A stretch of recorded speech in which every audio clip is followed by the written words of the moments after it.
Guys, nag-snow na naman. Kawawa naman yung mga ibon.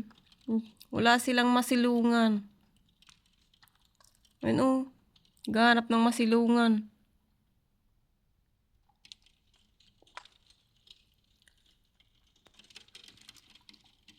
Ilan sila? Apat. Apat sila oh. Mga seagulls yan. Tapos mga crow.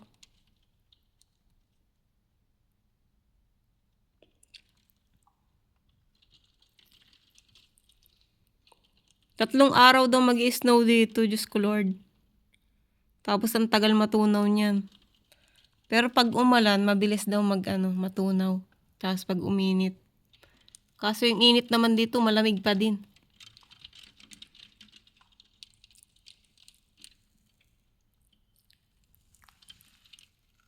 Magtataas na naman yung dito sa may bintana namin oh.